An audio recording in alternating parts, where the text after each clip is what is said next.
Alright, in this tutorial we'll take a look at creating the cross slide.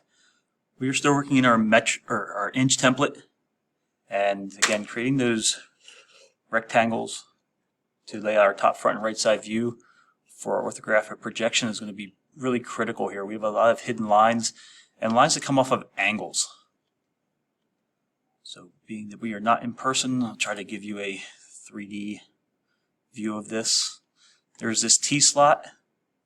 It goes through. This backside here is cut at an angle, and we have this dovetail cut that goes through the bottom. It does go all the way through.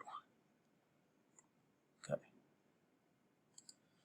So we have an overall length of 460, an overall height of 1.6, and overall width of 3.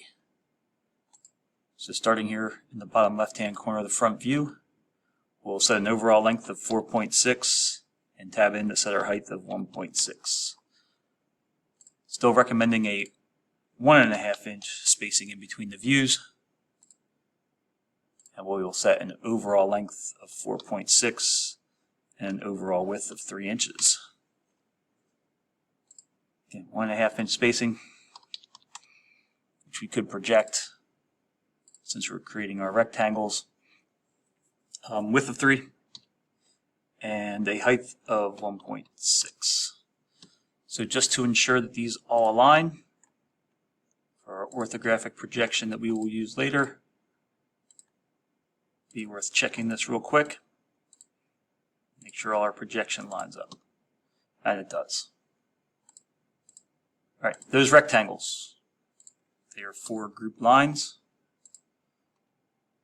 Let's make sure that we explode them so we can work with the individual lines. Okay. Let's come right here, distance down. All right.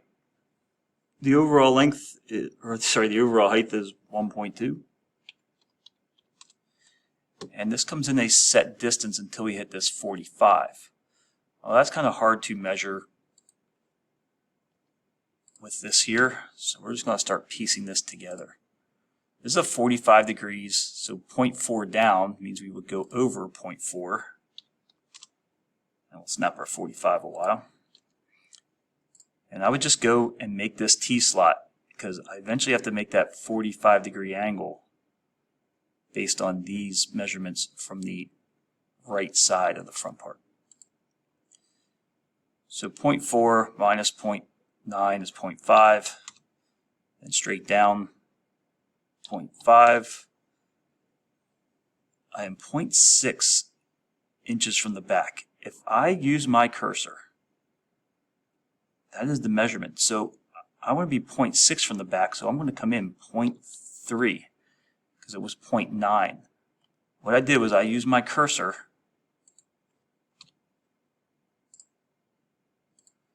Okay, so this is 0.9. Well, I want to be 0.6 away. Well, I'm going to set this at 0.3.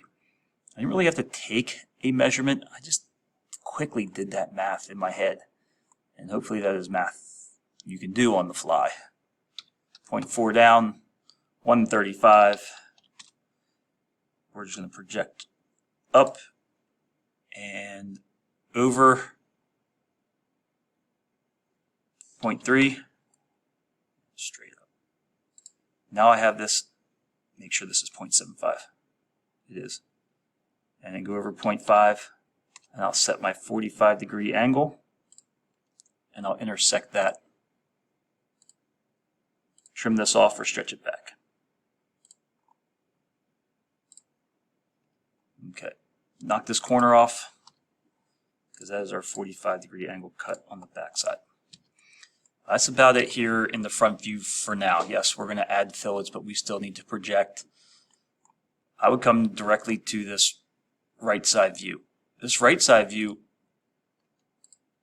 in terms of object lines, all you're going to see is this dovetail cut.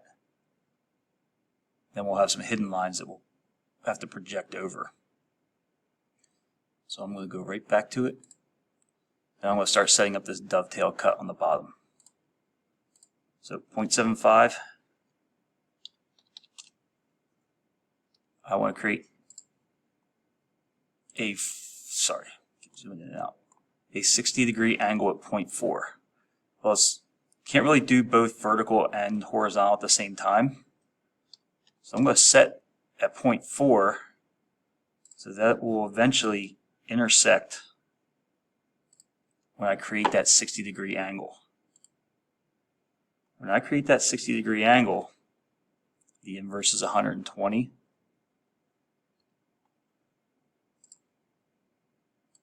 Since I have my 15-degree angle increment set, this will generate that 60-degree angle. Now the good thing with this is, instead of doing that all over, this is symmetrical, the dovetail cut. I'm going to take what I do have, I'm just going to mirror this to the other side and just fill in the blanks. So this line gets projected all the way across. Get rid of that little line section. Oh, I should have mirrored this line. And there we have the dovetail. Object lines on the top. All of these angled cuts make a vertice. I'm just going to put them in one right after another. Mirroring's not a good option here.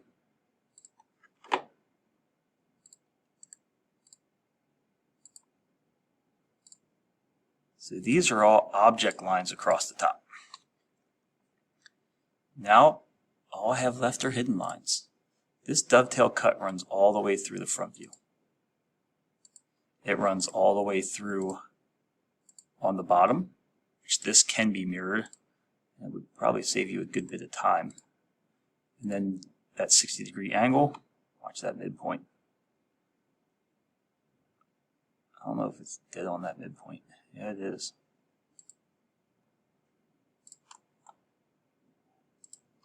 So these will get me, I'm going to mirror these up and over. So these two are hidden, this one's hidden. So hidden to line type. So I can mirror this.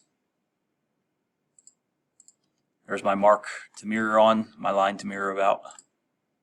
I want to mirror these two on this line. Now I have some more hidden lines here in the top. I have this T-slot that goes underneath.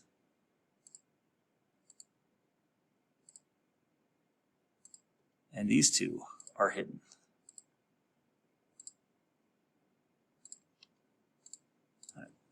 Get rid of that line to mirror about. Hidden lines in the, ooh, I forgot an object line. There is a edge right here. Object line. Not to the hidden lines. I have that T-slot, top and bottom of it, that project across. That will also be hidden. Okay. We have some rounds and fillets. This part does have both. They are a radius of 0.06. Yes, you'll have to stretch. Not as much in this one. So let's go right to adding our fillets. Activate the fillet tool, F on your keyboard. I need to know the radius and a 0.06 radius. And I'm just going to start knocking off corners. 1, 2, 1, 2. That's it in the front. This back surface is machined. That's what this little closed-in check mark means. It's machined. The lack of the hatch pattern is another indication that it is machined. So there is no fillet on that edge. Fillets in the top are pretty easy. Right back to my fillet tool, since I'm using the same radius. I can knock this corner off, and we'll knock this corner off. And we have two more. We'll round off this corner, and we will have to stretch it but since I'm going to do it twice, I'm going to come back and do them both at the same time. Being that this is a machined edge, this will not have a fillet. So I did have to stretch a couple, but not as many as in the past on some of the other ones we've looked at. And we're ready to dimension this. A dimensioning note with a matching text size of 0.125. I'll change it later. In all capital letters, rounds and fillets, or a radius of 0.06. If I highlight it all, I can change the font size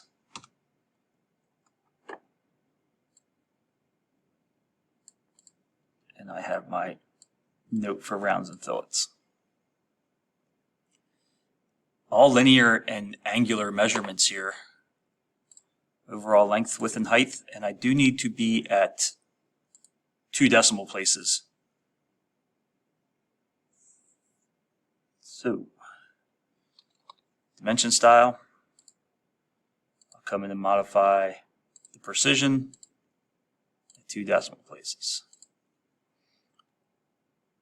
So there's length, height, and I'm going to do width here in the top because nothing else is really going to happen here in the top view. Distance across the bottom, I prefer the symmetry.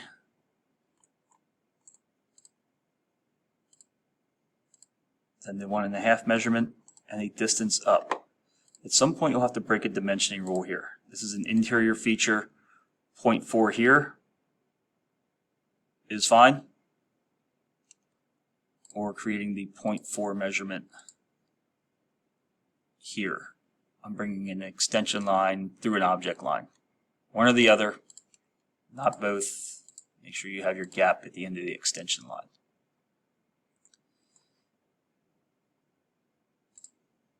Height. Do not dimension to the fillet. Make sure you are picking the edge in the view that shows the shape the best. And this does fit in between the arrowheads. So we'll slide that in there.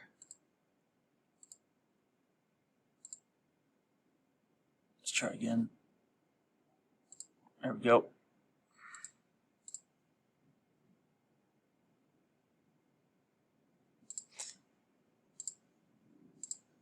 Oh, it keeps jumping. There we go. And I have a dimension of 0.75. And a combination of this 0.4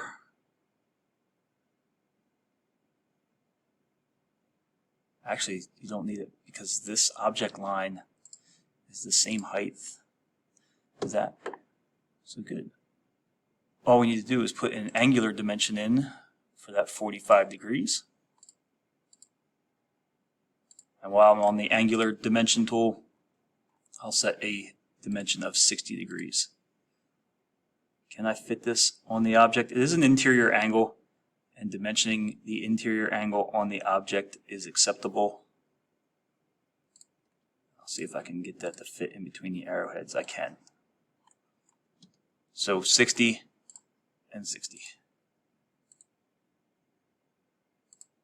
And we'll slide that in between the arrowheads.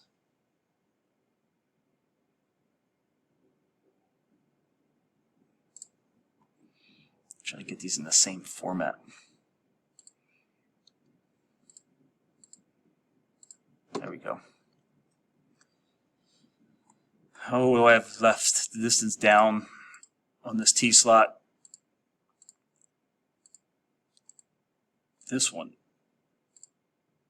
I would bring this down and through. I know we're going through an object line, but it is an interior feature. This will center. And we need the distance from this back edge.